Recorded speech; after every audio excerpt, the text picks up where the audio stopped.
Welcome to Marine World Weekend. Watch for fresh perspectives. Marino World is moving faster and higher, moving deeper for core issues. I am Lynn Bacani. Our top stories. Marcos Jr. to reform port policies. Marino party list secures seat in Congress. Industry celebrates International Day for Women in Maritime. Marina to fast-track issuance of SEAMAN'S book amid chips global shortage. IMO adopts resolution on evacuation of seafarers from the war zone. 80% of travelers will cruise again, industry reports.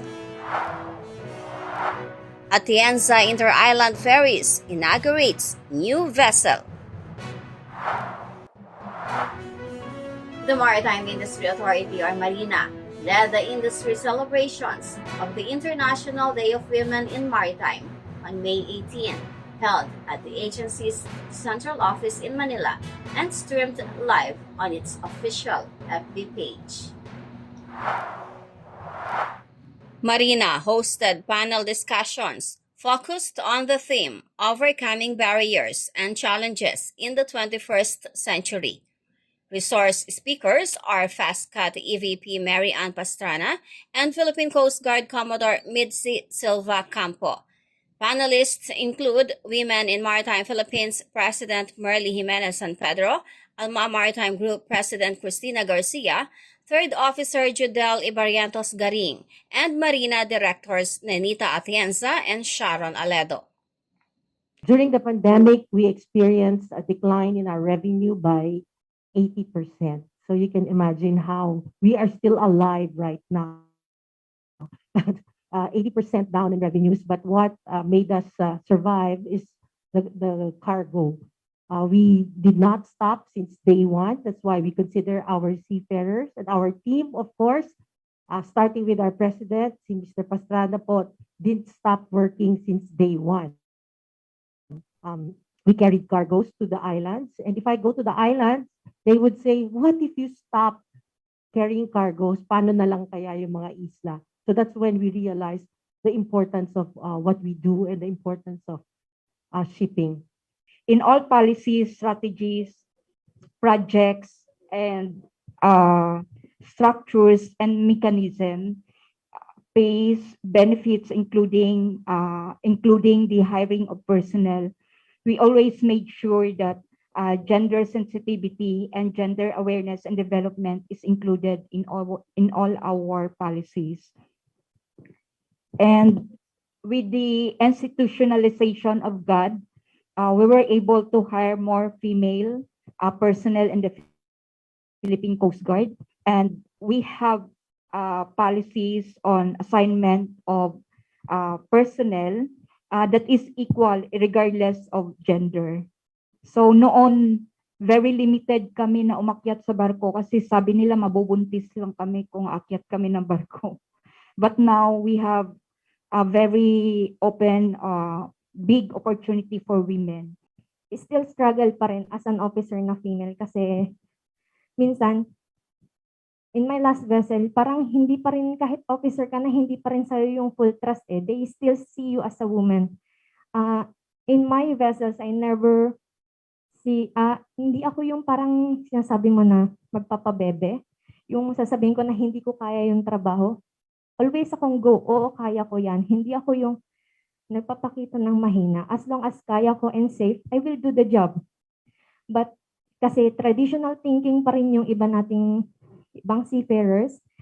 And yun pa rin yung parang na-experience mo. Lalo na yung mga seafarers na hindi pa sanay na makahalubilo ng women on board. Kasi mostly on the full crew Pinoy, first time pa lang nilang makasama ng female. Ang problema po natin talaga is yung mga sea women.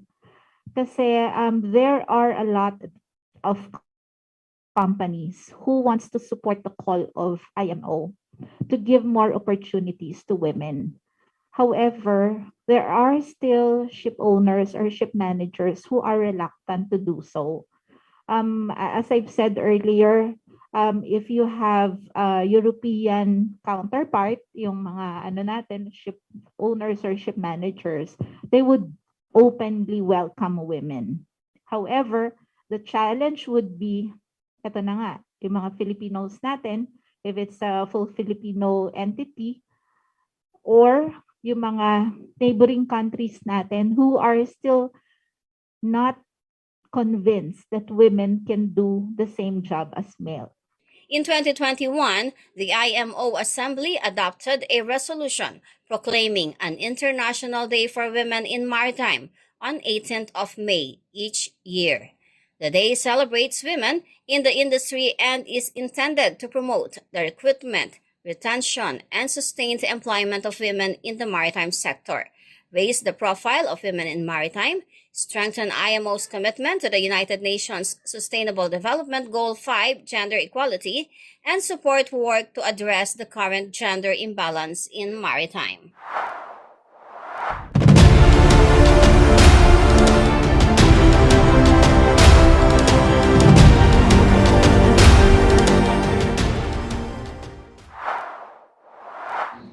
President Ferdinand Marcos Jr. will reform port policies for the Philippines to achieve economic growth. This was Marcos' earlier response to the members of the Philippine Inter-Island Shipping Association, or PISA, who expressed concerns on maritime agencies' conflicting and overlapping policies. There is a need to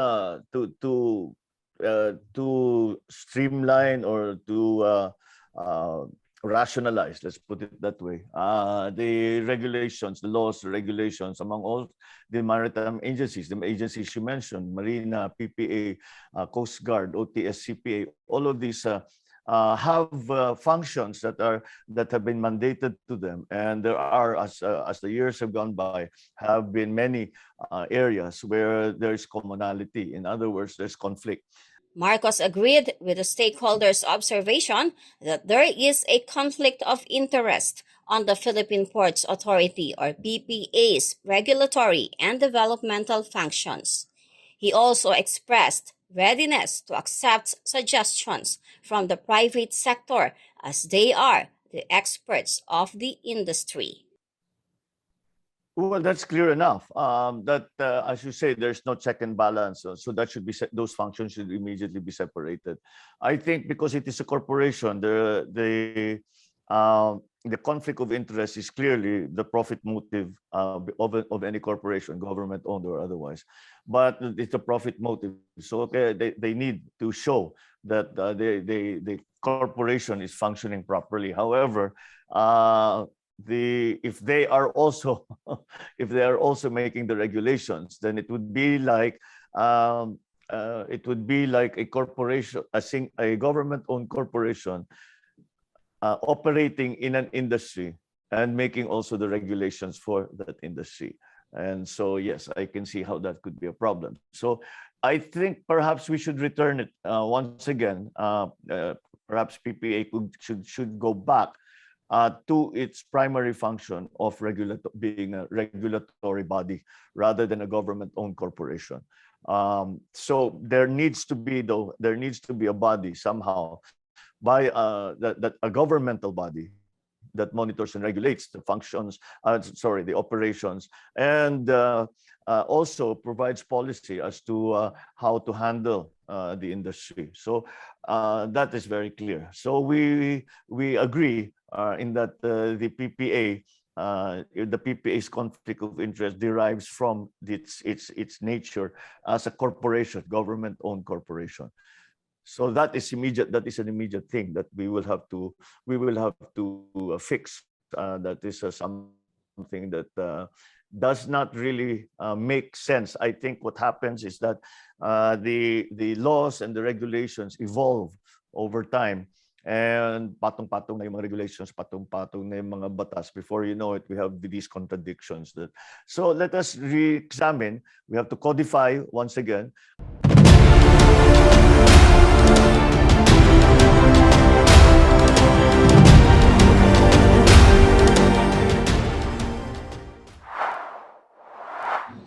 Marino, samahan ng mga seaman party list, has secured its seat in Congress.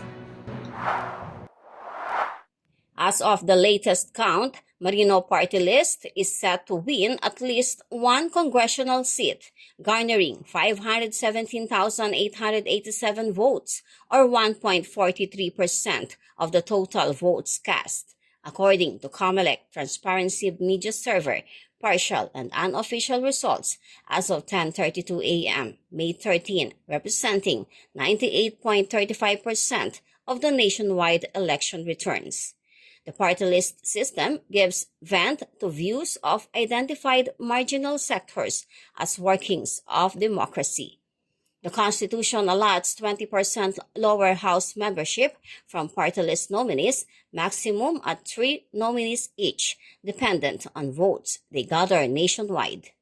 Marino party list was endorsed by President Rodrigo Duterte and children who all won these elections, Vice President Sara, Davao City Congressman Paulo, and Mayor Baste Duterte. During the COVID-19 pandemic, Marino party list collaborated with the stakeholders for the vaccination program for our seafarers and for the opening of the country's crew change hubs. It also established the Marino Action Center, a satellite office of the Maritime Industry Authority or MARINA, for the speedy process of seafarers' STCW-related documents. In a social media post, Marino First Representative Sandro Gonzalez thanked its supporters. Magandang araw sa ating mga kababayan, lalo na sa milyong-milyong Pilipino na lumabas upang bumoto para sa mas maunlad na Pilipinas. Nais ko lamang pong ipahayag ang taos-pusong pasasalamat ng Marino Party List sa lahat ng sumuporta sa amin magmula noon hanggang ngayon. Muli, maraming salamat sa tiwalang ibinigay ninyo sa amin at sana po ay ligtas kayong nakaboto ngayong araw na ito. Meanwhile, ang partido ng mga Pilipinong Marino or ANCLA fell short of votes to earn a seat, with 105,532 votes or 0.29% as of the latest count. ANCLA first nominee Jesulito Manalo thanked their supporters and gave assurance that they will always remain dedicated to help the maritime sector. The Maritime Industry Authority or MARINA will fast-track the issuance of the Seafarer Identity Document or SID or SEAMAN'S book for seafarers who are ready for deployment. This was assured by Marina OIC Deputy Administrator for Planning Sonia Malaluan in a recent hybrid joint Maritime Committee meeting of the Dutch Chamber of Commerce in the Philippines or DCCP, German-Philippine Chamber of Commerce and Industry GPCCI, Nordic Chamber of Commerce in the Philippines NORDCOM, and the Philippines-Norway Business Council PNBC. Malaluan confirmed the seafarers' concerns on queuing or difficulty in getting slots for the SID applications and renewals. She explained this is the result of the pandemic shutdowns and geopolitical crisis. The chips are essential component of electronic identity cards, including SIDs. The Secure Identity Alliance or SIA, a grouping of mainly large-scale European identity system providers and which promotes the shift to digital ID, says governments should take on the responsibility and that the authorities in charge of issuing ID documents should estimate their needs in terms of document deliveries for the next few years and engage with their industry partners. Well, admittedly, we have queuing. That's true. We have queuing in terms of getting the slot for appointment to get our seafarer's identity document. And this came about as an outcome from the pandemic. And now, to be transparent, there is also, we all know that there is a global crisis in terms of the chip production. So, but we are committed, and we can assure you that any seafarer who is about to leave, they will leave, and we can provide them with the necessary documents. So we have the expedite processes. So for those who are applying for the first time, but they don't have any specific and confirmed employment yet, then they can wait for the scheduled appointment. However, if they are really leaving, they have the contract, they have made all the arrangements, then they can apply using the expedite process. And personally, I'm approving all expedite processes, and I always make sure that no seafarer will be denied of the opportunity to get employed or to leave the country just because of that challenge that we are facing. So I hope you can advise the seafarers and of course the manning agencies to please make sure or make use of our expedite process link. So sure that they can go and be deployed in the international ships. Thank you.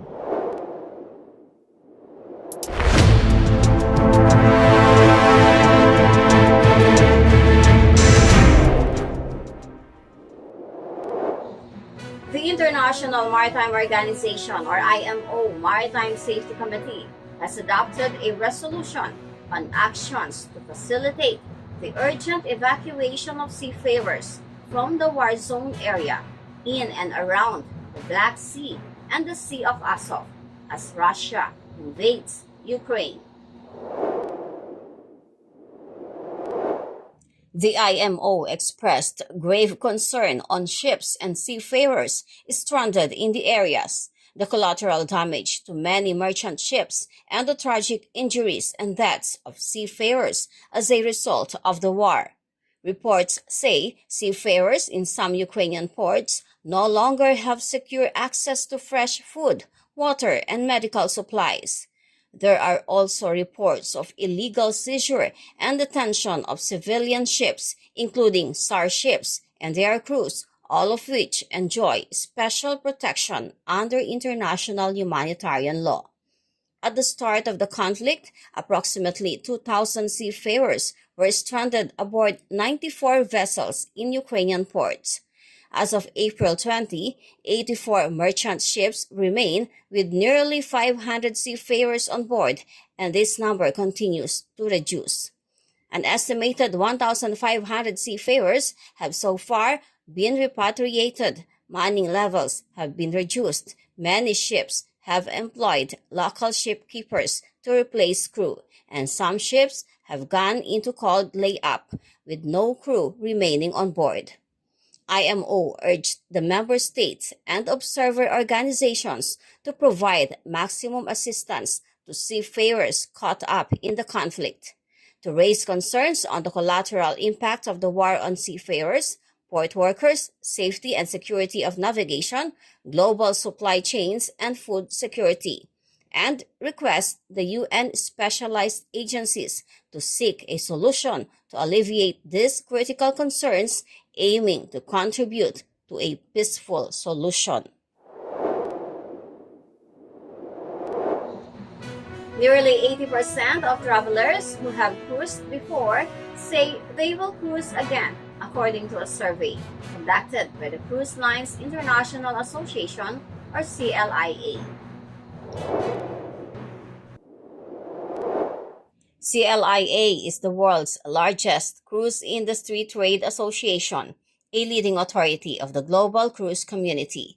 The survey, which is part of the CLIA 2022 State of the Cruise Industry Outlook, reports that 47.6 is the average age of cruise tourists and that the millennials are the most enthusiastic cruisers of the future. In the baseline forecast, passenger volume is expected to recover and surpass 2019 levels by the end of 2023. Meanwhile, Caribbean remains the top cruise destination in 2018 to 2020, followed by Asia and China, Central and Western Mediterranean, Australasia, and Panama Canal and South America. CLIA underscores cruise line protocols represent some of the strongest actions taken by any industry to address and mitigate COVID-19, and that cruise ships operating today offer one of the most highly vaccinated, tightly controlled environments for travelers to experience the world. ATIENZA Inter-Island Ferries has inaugurated its newest roll-on roll-off Ro-Ro vessel, MV October Lavender. The 1,200-ton ship has an overall length of 68 meters and a beam of 15 meters.